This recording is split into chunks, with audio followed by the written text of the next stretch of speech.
Bonjour, Chantal Brault, spécialiste en savoir-faire, savoir-être sexuel et spécialiste des sens et du plaisir. Aujourd'hui, un autre secret de gré, on y va avec la verbalisation. S'il y en a un que j'aime, c'est vraiment celui-là. La verbalisation, comment est-ce ne pas aimer quand votre partenaire vous verbalise ce qu'il vit, ce qu'il sent, ce qu'il ressent, ce qu'il trouve, son appréciation. Ok, exemple. Dans plusieurs scènes de gré, d'ailleurs, c'est la force de ce scénario-là, c'est la force de ce roman-là. La verbalisation est très, très, très, très présente un peu partout dans les scénarios. Le nombre de fois où il va mentionner et que tu sens bon, j'adore ton odeur, vous avez un goût exquis, qu'importe ce qui se passe, qu'importe ce qu'il vit, qu'importe, il va la toucher, oh, j'aime la douceur de ta peau. Ça va être mentionné. Oui, ça peut se ressentir. Il y en a plusieurs qui vont dire, ben, c'est pas nécessaire de le dire, je l'exprime, tu le sais, tu le sens, tu vois bien que j'aime et que j'apprécie. Oui, c'est une chose de le faire ressentir, mais de le verbaliser, c'est sécurisant. Parce que ce soit, que je prenne juste exemple le goût ou l'odeur, ok? Quand on va faire un cunnilingus ou l'amour oral, qu'importe là, la personne est souvent préoccupée par est-ce qu'il trouve que je sens bon? Est-ce qu'il aime le goût? Est-ce qu'il aime l'odeur? Donc, le fait de se le faire verbaliser de cette façon-là, d'une façon qui démontre aussi l'appréciation, ben c'est sûr que allez pas dire quelque chose que vous pensez pas ou que vous ressentez pas. Là. Tu sais, si tu dis tu sens bon, puis c'est pas vrai, ça se ressent ça aussi. Là.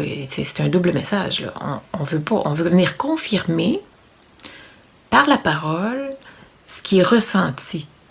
Donc, si ce que vous ressentez est exprimé, ça vient amplifier cet effet-là. Donc, c'est à faire, là, définitivement, à apprendre à verbaliser davantage.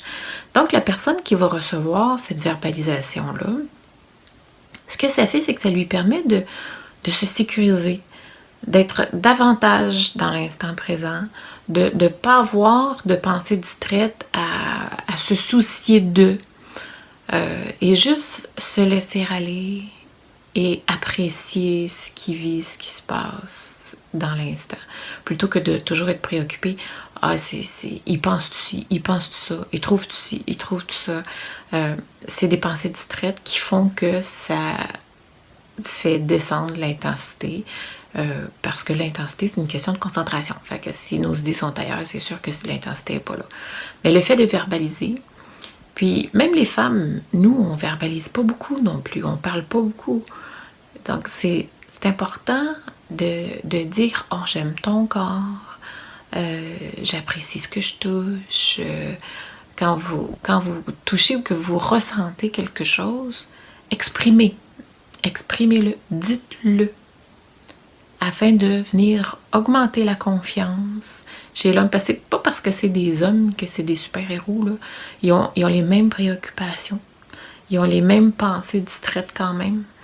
Puis même souvent plus, parce qu'ils ont souvent le fardeau, à quelque part, de faire jouir la femme. Ils ont comme le rôle de performance, finalement, là, qui est souvent reposé sur leurs épaules. C'est important que ce soit partagé, que ce n'est pas sa responsabilité, mais la responsabilité du couple. Donc, de verbaliser, c'est très intéressant. Il y a une place aussi où il mentionne, parce que vu qu'il est éjaculé en dedans, naturellement, ça crée une autre odeur. L'odeur des sécrétions est changée, parce que là, c'est mélangé. Puis il lui fait le commentaire, tu sens toi, moi, le sexe, c'est enivrant. Je fais, c'est intéressant de se faire dire ça De dire j'aime l'odeur, même si ça sent pas comme d'habitude, même si ça sent pas juste toi, même si ça a une autre odeur mélangée, que c'est quelque chose qui est enivrant puis qu'il aime. Donc, puis ça, c'est tellement personnel à chacun parce que l'odeur, l'hygiène, les sécrétions, dépendamment de ce que chacun vit, les odeurs corporelles divergent beaucoup d'une personne à l'autre. Fait que le fait que le partenaire mentionne ce fait-là, que l'odeur est agréable, que le toucher est agréable, que le goût est agréable, que la sensation est agréable, est intéressante. Souvent, il y a des préoccupations. Est-ce que je t'ai fait mal? Est-ce que c'est correct? Est-ce que t'aimes ça? Est-ce que c'est agréable? Est-ce que je suis pas trop sûre de percevoir si tes bruits de jouissance, c'est vraiment de la jouissance ou si c'est des bruits de douleur? Donc, de verbaliser, ça sécurise. Essayer de sécuriser le plus possible, de verbaliser le plus possible pour permettre l'abandon. C'est un outil, un secret caché de gré qui est intéressant.